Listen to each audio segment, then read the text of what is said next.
ನಿನ್ನೆ ಬೆಳಗಾವಿಯಲ್ಲಿ ಒಂದು ಘಟನೆ ಆಗುತ್ತೆ. ಕಂಡಕ್ಟರ್ ಮರಾಠಿ ಭಾಷೆ ಮಾತನಾಡಲಿಲ್ಲ ಅನ್ನುವಂಥ ಕಾರಣಕ್ಕಾಗಿ ಕಂಡಕ್ಟರ್ ಮೇಲೆ ಹಲ್ಲೆ ಆಗುತ್ತೆ. ಬಟ್ ಆ ಕೇಸ್ಗೆ ಈಗ ಟ್ವಿಸ್ಟೇ ಸಿಗ್ತಾ ಇದೆ. ಇದರ ಬಗ್ಗೆ ಪರಮೇಶ್ವರ್ ಅವರು ಕೂಡ ಮಾತನಾಡಿದ್ದಾರೆ. ಬೆಳಗಾವಿಯಲ್ಲಿ ಕಂಡಕ್ಟರ್ ಮೇಲೆ ಪೋಕ್ಸೋ ಕೇಸ್ ವಿಚಾರವಾಗಿ ಮಾತನಾಡಿದ್ರು. ಈಗ ಕಂಡಕ್ಟರ್ ಮೇಲೆ ಪೋಕ್ಸೋ ಕೇಸ್ ಹಾಕಲಾಗಿದೆ ಅಂತ. ಸೊ ಹಂಗಾಗಿ ಅವರ ಮೇಲೆ ಈ ಪೋಕ್ಸೋ ಕೇಸ್ ಹಾಕಿರುವ ವಿಚಾರ ನನಗೆ ಗೊತ್ತಿಲ್ಲ ಅಂತ ಹೇಳಿದ್ದಾರೆ. ಸೊ ತುಮಕೂರಲ್ಲಿ ಗೃಹ ಸಚಿವರಾಗಿರುವಂಥ ಡಾಕ್ಟರ್ ಜಿ ಪರಮೇಶ್ವರ್ ಈ ರೀತಿಯಾಗಿ ಹೇಳಿಕೆಯನ್ನು ಕೊಟ್ಟಿದ್ದಾರೆ. ಏನಾದರೂ ನ್ಯೂನತೆ ಇದ್ದರೆ ಅಧಿಕಾರಿಗಳು ಅದನ್ನು ನೋಡ್ತಾರೆ, ಅಧಿಕಾರಿಗಳಿಂದ ಮಾಹಿತಿ ಪಡೆದು ಆಮೇಲೆ ನಾನು ಪ್ರತಿಕ್ರಿಯೆಯನ್ನು ಕೊಡ್ತೀನಿ, ಇದರ ಬಗ್ಗೆ ನನಗೆ ಮಾಹಿತಿ ಇಲ್ಲ ಅಂಥೇಳಿ ಈ ರೀತಿಯಾಗಿ ಹೇಳಿಕೆಯನ್ನು ಕೊಟ್ಟಿದ್ದಾರೆ. ಕನ್ನಡ ಮಾತಾಡುವಂತ ಹೇಳಿದ್ದಕ್ಕೆ ಯಾವನ ಒಬ್ಬ ಮರಾಠಿದವನು ಕಂಡಕ್ಟರ್ ಮೇಲೆ ಹಲ್ಲೆ ಮಾಡ್ತಾನೆ. ಈಗ ಈ ಪ್ರಕರಣ ಏನಿದೆಯಲ್ಲ, ಆ ಕಂಡಕ್ಟರ್ ಮೇಲೆ ಈಗ ಪೋಕ್ಸೋ ಕೇಸ್ ಆಗಿದೆ ಅನ್ನುವಂಥ ಮಾಹಿತಿ. ನಿನ್ನೆ ಆಗಿರುವಂಥ ಘಟನೆ ಗಡಿ ಜಿಲ್ಲೆಯಲ್ಲಿ ಮತ್ತೊಮ್ಮೆ ಕನ್ನಡಿಗರ ಸ್ವಾಭಿಮಾನ ಕುದಿಯುವಂತಹ ವಾತಾವರಣ ನಿರ್ಮಾಣ ಆಗ್ತಾ ಇದೆ. ಅಲ್ಲಿ ಮರಾಠಿ ಪುಂಡರಿಂದ ಕಂಡಕ್ಟರ್ ಮೇಲೆ ನಡೆದಿರುವಂಥ ಹಲ್ಲೆ ಕೇಸ್ಗೆ ಸಿಗ್ತಾ ಇರುವಂಥ ಟ್ವಿಸ್ಟ್ ಇದು. ಬಸ್ ಕಂಡಕ್ಟರ್ ಮೇಲೆ ಪೋಕ್ಸೋ ಕೇಸ್ ದಾಖಲು ಮಾಡಿರೋದಕ್ಕೆ ಈಗ ತೀವ್ರ ಆಕ್ರೋಶ ವ್ಯಕ್ತವಾಗ್ತಾ ಇದೆ.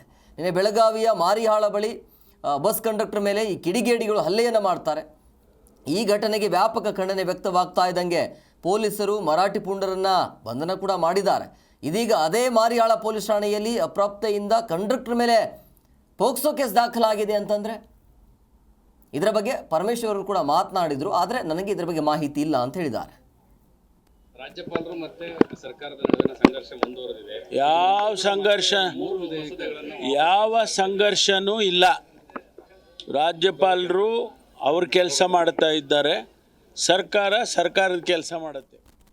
ನಾವು ಯಾವುದೇ ಮಸೂದೆಗಳನ್ನು ರಾಜ್ಯಪಾಲರ ಅನುಮತಿಗೆ ಕೊಟ್ಟಾಗ ಅವರು ಕ್ಲಾರಿಫಿಕೇಶನ್ ಕೇಳೋದು ಸಹಜ.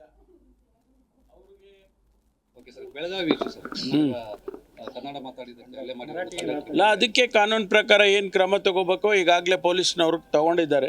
ಅದರಿಂದ ಇಂಥ ಘಟನೆಗಳಾದಾಗ ಸ್ವಾಭಾವಿಕವಾಗಿ ಕಾನೂನು ಪ್ರಕಾರ ಕ್ರಮ ತಗೊಳ್ತೇವೆ. ಅಲ್ಲ, ಯಾವ ಕೇಸ್ ಹಾಕಿದ್ದಾರೆ ನಾನು ಡೀಟೇಲ್ಸ್ ಗೊತ್ತಿಲ್ಲ. ಅದನ್ನು ಕಾನೂನು ಪ್ರಕಾರ ಕ್ರಮ ತಗೊಳ್ಳೋದು ಸಹಜವಾಗಿ ತಗೊಂಡಿದ್ದಾರೆ. ಜಿ ಕನ್ನಡ ನ್ಯೂಸ್ ಈಗ ನಿಮ್ಮ ಮನೆಯಲ್ಲೇ ನೋಡಿ. ಎಲ್ಲ ಕೇಬಲ್ಗಳಲ್ಲಿ ಈಗ ಲಭ್ಯ.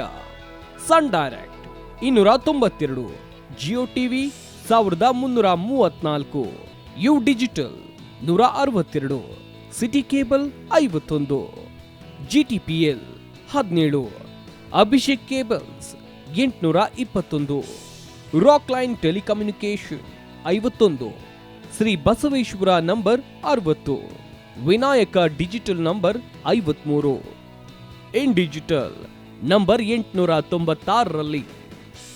ನಿಮ್ಮಿಸ್ತದ ಜಿ ಕನ್ನಡ ನ್ಯೂಸ್ ನೋಡಿ ಆನಂದಿಸಿ.